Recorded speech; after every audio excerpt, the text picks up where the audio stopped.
Miles Ocampo ninais din daw ang kasikatan ni Catherine Bernardo at Julia Montes. Matatandaang nagtrending at pinuri ng mga netizen si Miles Ocampo sa husay nitong umarte sa eksena nito sa Batang Quiapo. Hindi daw niya inakala na pag-uusapan ang kanyang galing sa pag-acting.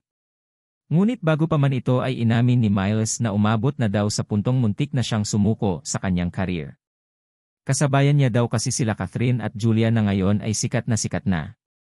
Ayon kay Miles, pangarap ko talagang sumikat, pinagkakaguluhan, kaso wala gaanong work.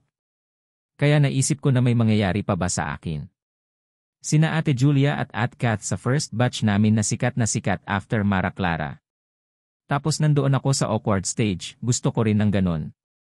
Hindi ko ededenay na sinabi ko na sana ako rin ganon. Dagdag pa ni Miles. Pero sa industriya natin marirealize mo na hindi na sayo ang spotlight all the time. Lagi kong iniisip na baka hindi ko pa talaga time.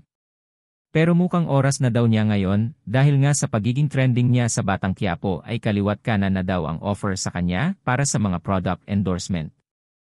Kung ating matatandaan, masayang-masaya si Miles Ocampo na siya ang hinirang na Best Actress in a Supporting Role para sa pelikulang Family of Two sa gabi ng parangal ng 2023 Metro Manila Film Festival na ginanap sa New Frontier Theater sa Cubao, Quezon City nitong noong nakaraang taon sa Desyembre.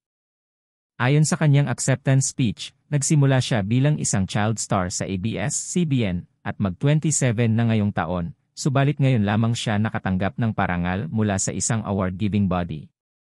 Natalbugan lang naman ni Miles ang mga bigating kalabang nominees na sina Eugene Domingo, Gloria Diaz at Janela Salvador, at Alexandra De Rossi. Magaling naman talaga si Miles na nagsimula sa child gag show na going bulilit hanggang sa mapasama na sa iba't ibang serye. In fairness, visible ngayon si Miles dahil sa kanyang hosting at matapos lumayas sa Star Magic at lumipat sa Crown Artist Management na pagmamay-ari ng mag-asawang Maha Salvador at Rambo Nunez. Narito ang acceptance speech ni Miles. 6 years old po ako nagsimula sa industriya, 27 na po ako ngayong taon. At first time ko pong nakatanggap ng award. Ganito po pala ang feeling ng mga artista. Sobrang pinag-isipan ko kung tatanggapin ko itong project na ito. Kakatapos ko lang po operahan, baka sabihin mukha akong nanay ni Alden. Sa pamilya ko po, pinapractice ko lang to dati, may award na tayo. Lord, ang dami pong nangyari ngayong taon pero thank you po. Pahayag ni Miles Ocampo. Nag-cheer naman sa kanya ang mga kasama sa pelikula sa pangunguna ni mega star Sharon Cuneta at kapuso star Alden Richards.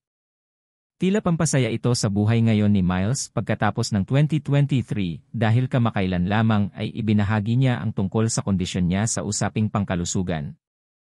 Ikaw, ano ang masasabi mo sa isyung ito? Abangan ang iba pang showbiz updates and happenings.